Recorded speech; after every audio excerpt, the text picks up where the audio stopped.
बच्चों, आज class 12th का नया चैप्टर शुरू करना है, गॉस की प्रमेय व उसका अनुप्रयोग।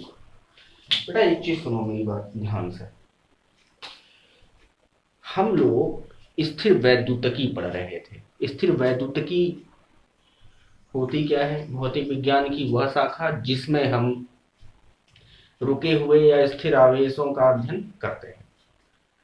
अब जो सबसे खास बात है या जो चीज हमें समझनी है या जो चीज हमें समझनी चाहिए वो ये कि इस पूरी स्थिर वैद्युतिकी में हमको इलेक्ट्रिक फील्ड पढ़नी है, पहली चीज।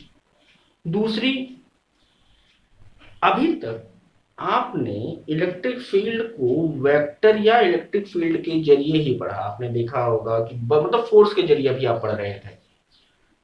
अब इलेक्ट्रिक फील्ड को जो पढ़ने का, विद्युत क्षेत्र को जो पढ़ने का तरीका है वो चेंज हो जाएगा।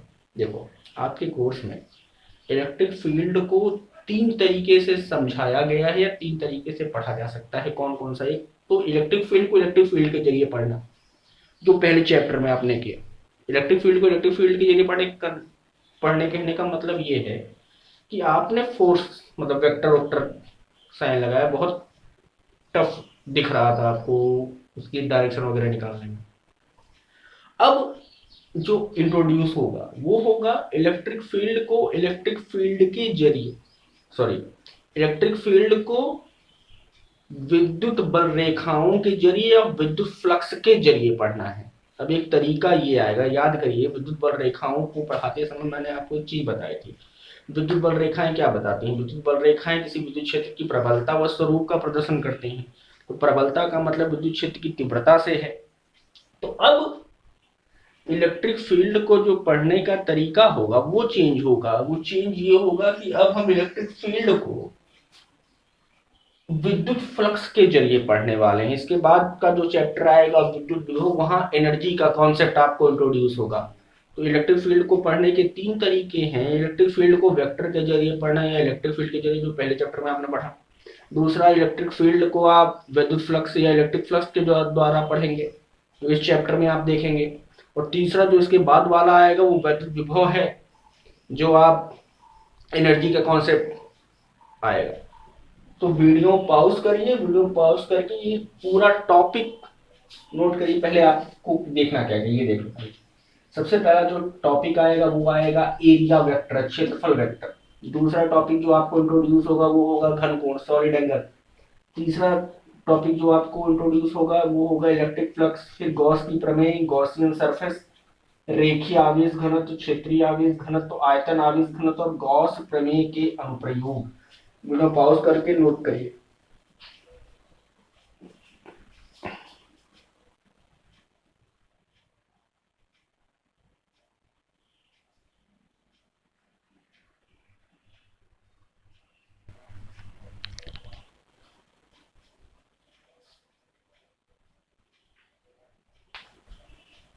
चलिए, अब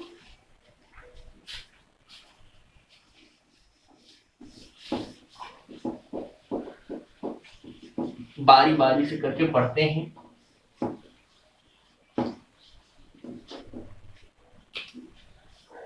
पहली हेडिंग लगाइए क्षेत्रफल वेक्टर, ब्रैकेट में एरिया वेक्टर।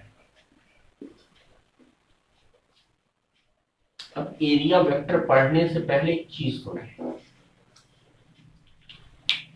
अभी तक आप ये पढ़ते हुए आ रहे हैं कि क्षेत्रफल, देखो, डायरेक्शन के आधार पर भौतिक राशियां दो प्रकार की होती थी, अदिश राशि और सदिश राशि।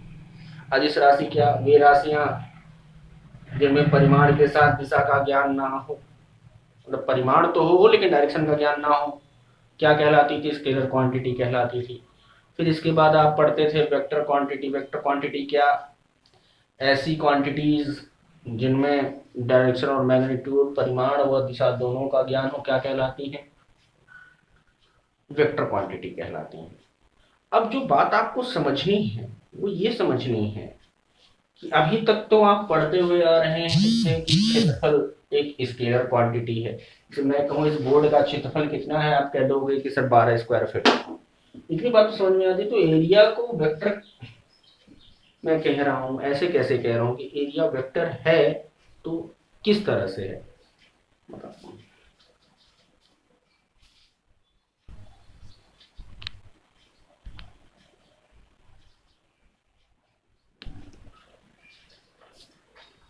सुने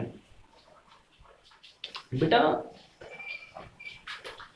अभी तक जितना आप जानते हैं, क्षेत्रफल एक अदिश राशि है।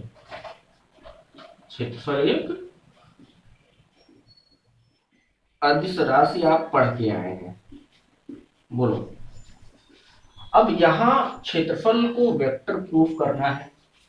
अब ये क्या बला है, क्यों आप कह रहे हो कि एरिया वेक्टर है?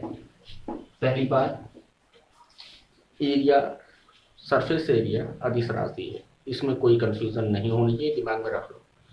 लेकिन फिजिक्स में या फिजिक्स की कुछ ऐसी भौतिक राशियां हैं जिन्हें आप बिना एरिया को वेक्टर माने आप उसकी फिनोमिना को एक्सप्लेन कर ही नहीं पाओगे। एरिया वेक्टर, बिना एरिया को वेक्टर माने आप प्रूफ कर ही नहीं पाओगे उसकी फिनोमिना मतलब कैसे होगा।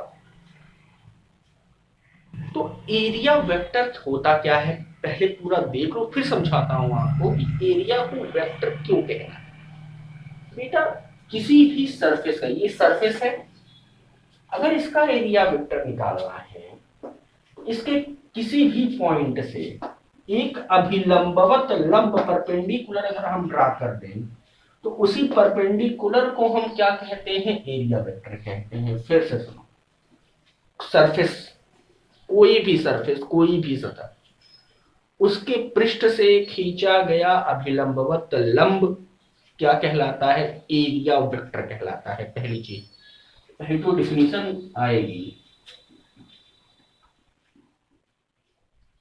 किसी पृष्ठ के अभिलंबवत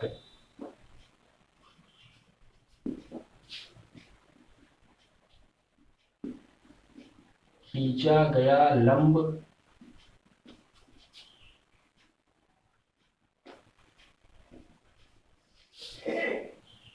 क्षेत्रफल वेक्टर कहलाता है।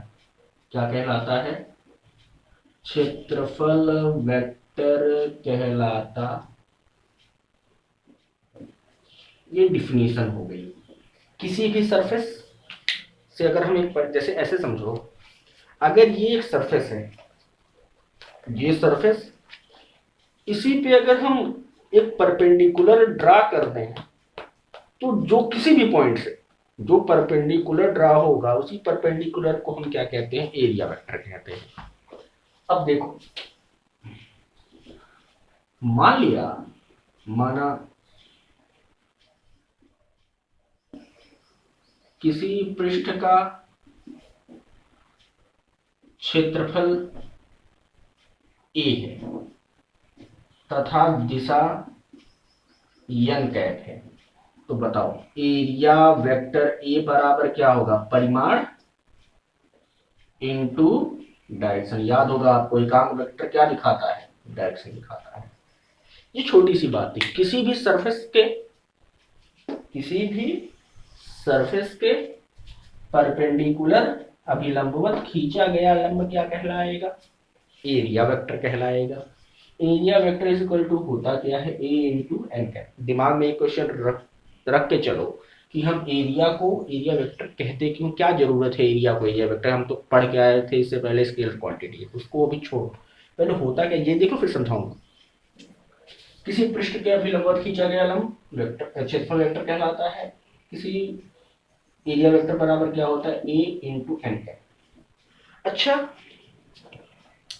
एरिया वेक्टर हम ले किसको, पहली बात ये आपके ऊपर है। जैसे ये अगर समतल पृष्ठ है, तो लंब आप इधर भी खींच सकते हो या इधर भी खींच सकते हो, इधर भी खींच सकते हो। तो एक चीज ध्यान रखना, किसी भी पॉइंट से आप लंब खींचे, एरिया वेक्टर आप कहीं से भी ड्रा करें, लेकिन अगर जिस सरफेस के लिए आप ड्रा करोगे हमेशा उसी सरफेस में, ऐसा नहीं है कि इस पॉइंट पे इधर खींच दिया तो इस वाले पॉइंट पर इधर, नहीं। जो सरफेस आप मानेंगे इसके लिए आप फ्री हैं, चाहे जो सरफेस माने आप, एक जिस सरफेस पे आप पर एरिया वेक्टर खींचेंगे हर एक पॉइंट पर आप उसी लिए खींचोगे, मतलब उसी तरफ खींचोगे। एरिया वेक्टर क्या, फिर से किसी पृष्ठ के अभिलंबवत खींचा गया लंब क्या कहलाता है, एरिया वेक्टर कहलाता है। Area vector is equal to क्या होता है, A into A vector A बराबर A into N cap. A क्या है, परिमाण है, किसका परिमाण है, उस क्षेत्र पृष्ठ का क्षेत्रफल है। एन कैप क्या है, उस एरिया वेक्टर के डायरेक्शन। अच्छा, अगर कोई प्लेन सरफेस हो, अब प्लेन सरफेस अगर है, एक समतल सतह है, तो समतल सतह पे कई पॉइंट होंगे। अगर समतल सतह पे कई पॉइंट हैं तो उसके प्रत्येक पॉइंट से खींचा गया लंब सदैव एक ही प्रकार का मिलेगा। मतलब क्या है, एक समतल surface, plane surface, plane surface के किसी भी बिंदु से खींचा गया लंब सदैव एक ही दिशा में होगा, मतलब एक ही प्रकार का होता है। नोट,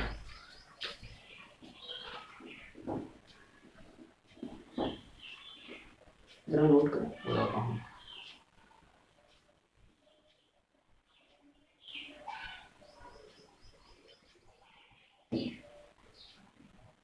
किसी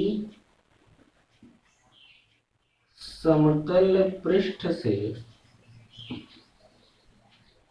खींचा गया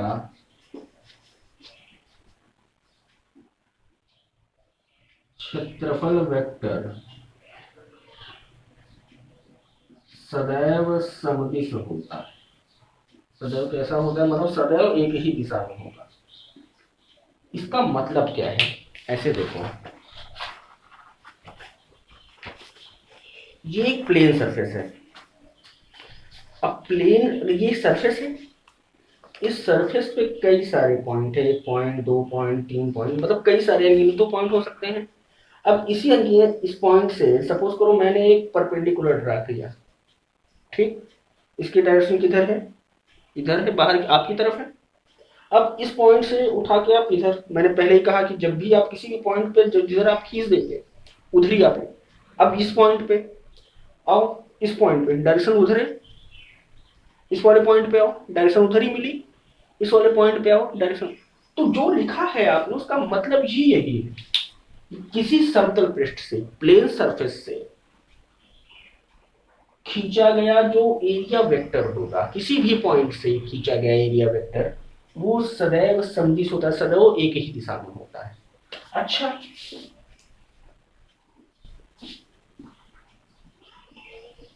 वक्री सतह से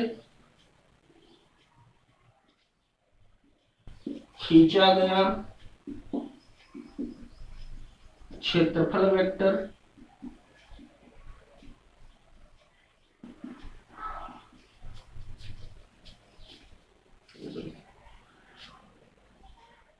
भिन्न होते हैं किसी भी पॉइंट से। अब ये क्या वाला है, सपोज करो ये समतल सरफेस थी, इसके आप किसी भी पॉइंट से खींचोगे उसकी दिशा एक। अच्छा, ये कर्वी सतह, मान लो ऐसे, कैसे बताऊं आपको, मान लो ये कर्व है कोई, इस पे कई सारे पॉइंट, 1 पॉइंट, 2 पॉइंट, 3 पॉइंट। अब यहां से जब आपने एरिया वेक्टर खींचा, इस पॉइंट से लंब खींचा तो इधर मिला, इस पॉइंट पे खींचा तो इधर, इस पॉइंट पर खींचा तो इधर, यहां खींचोगे तो इधर, इधर। तो इसका मतलब यही है कि वक्री सतह से खींचा गया एरिया वेक्टर सदैव भिन्न भिन्न दिशा में होता है। तो एरिया वेक्टर क्या, किसी भी सतह से खींचा गया, किसी भी पृष्ठ के अभिलंबवत खींचा गया लंब क्या कहलाता है, एरिया वेक्टर कहलाता है। वेक्टर ए बराबर A into N cap. Area vector अगर किसी सरफेस के लिए आप एरिया वेक्टर ड्रा कर रहे हैं तो दिमाग में हमेशा एक चीज रखिएगा कि एरिया वेक्टर खींचते समय या एरिया वेक्टर निकालते समय, जैसे इस पॉइंट पे अगर आपने इधर लिया है, ऐसा नहीं है कि आप इधर नहीं ले सकते, आपकी इच्छा। अगर इस पॉइंट पे इधर ले लिया तो आप हर एक पॉइंट पे आप इधर लेंगे, अगर इधर खींच दिया तो हर एक पॉइंट पे आप उधर खींचेंगे। तो किसी समतल पृष्ठ के से खींचा गया जो क्षेत्रफल वेक्टर होता है वो सदैव सदिश होता है, समझा दिया है वो चीज। अगर सतह वक्री है तो उसके किसी भी पॉइंट से खींचा गया एरिया वेक्टर अलग अलग दिशा में होता है। अब बात ये आएगी, इतनी बात वीडियो पॉज करके इतना नोट करिए।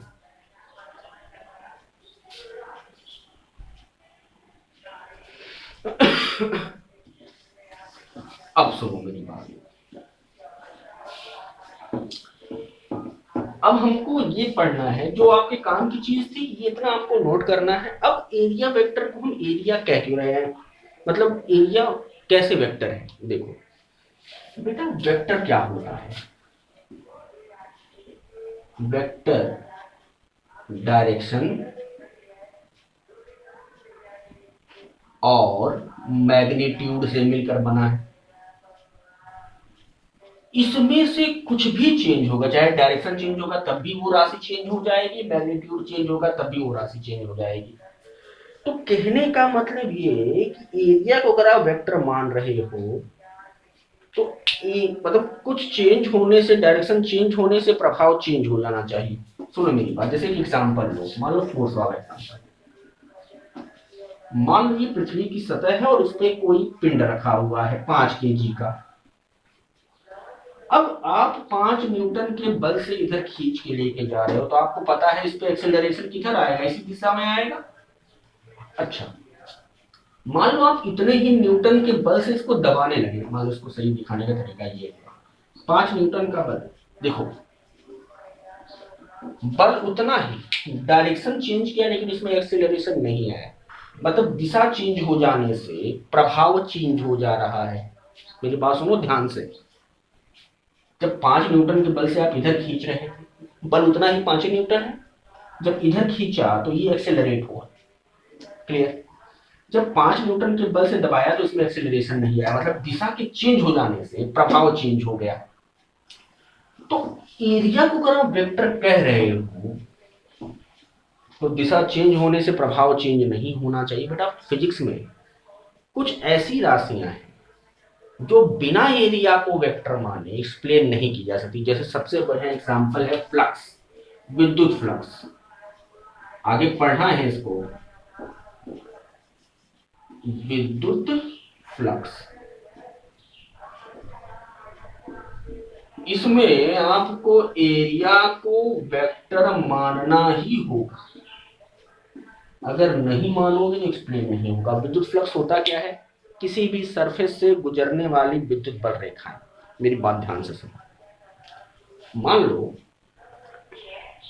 इस दीवार से विद्युत बल रेखाएं निकल रही हैं और इस दीवार की तरफ जा रही हैं। बीच में मैंने एक सरफेस रख दी। इस सरफेस से जितनी विद्युत बल रेखाएं गुजरेंगी उन्हीं को हम इलेक्ट्रिक फ्लक्स कहते हैं। अब एक्सप्लेन कैसे करना है, समझना है। अब ये इस समय सबसे ज्यादा गुजरेंगी, क्यों? अरे ऐसे आएंगी तो सबसे ज्यादा गुजरेंगी। अब ये घूमना शुरू कर रहे हैं, क्या एरिया इसका मैग्नीट्यूड कम हो रहा है? नहीं। तो अगर मैं पूछूं कि क्या चेंज होने से इसमें विद्युत बल रेखाएं कम गुजर रही हैं, तो आंसर क्या दोगे? आंसर एरिया वेक्टर ही तो होगा। अब देखो, एरिया वेक्टर खींचना, ये सरफेस थी, इस पे लंब खींचा, और जब लंब खींचा, अब देखना ध्यान से, इसमें सबसे इस समय सबसे ज्यादा गुजर रही है। अरे इस दीवार से विद्युत बल रेखाएं निकल रही है, इस दीवार की तरफ जा रही है, ऐसे समझो। इलेक्ट्रिक फ्लक्स क्या होता है वो आगे चीज समझाऊंगा, मेरा काम है एरिया वेक्टर समझाना इस समय प्रेजेंट टाइम। देखो अब इसने घूमना शुरू किया। जब बेटा ये घूम रहा है तो धीरे धीरे विद्युत बल रेखाएं गुजरना कम होगी। इस स्थिति में कितनी विद्युत बल रेखाएं गुजरेंगी? 0। अरे समांतर हो गई। अब देखना ध्यान से, फिर अगर ये घूमना शुरू करे फिर बढ़ना शुरू होंगे। अब फिर तो अगर क्या चेंज, किस की डायरेक्शन चेंज होने से इसका परिमाण बदल रहा है, इलेक्ट्रिक फ्लक्स बदल रहा है, तो आंसर क्या होगा? Area vector. समझ में आ जाना चाहिए, एरिया को वेक्टर, एरिया स्केलर क्वांटिटी है, लेकिन फिजिक्स में कुछ ऐसी राशियां हैं जिनको बिना वेक्टर क्वांटिटी माने आप एक्सप्लेन कर ही नहीं सकते। जो आपके कोर्स में अभी पढ़ना है इलेक्ट्रिक फ्लक्स यहाँ है, मैग्नेटिज्म में जाओगे तो हम मैग्नेटिक फ्लक्स पढ़ना है। बिना एरिया वेक्टर माने आप प्रूफ कर ही नहीं पाओगे। एरिया वेक्टर होता क्या है? एरिया वेक्टर किसी भी पृष्ठ के अभिलंबवत खींचा गया लंब क्या कहलाता है? एरिया वेक्टर कहलाता है। Vector A is equal to A into N cap. A क्या है? परिमाण है। एन कैप क्या है? डायरेक्शन है। अगर सतह समतल हुई तो उसके किसी भी पॉइंट से खींचा गया लंब सदैव समदिश होता है, समझाया है अच्छे से। अगर सतह कर्वी हुई तो उससे खींचा गया जो लंब है वो हर एक पॉइंट पे अलग अलग दिशा में होगा। तो इसलिए इतना नोट करिए, आगे की वीडियो का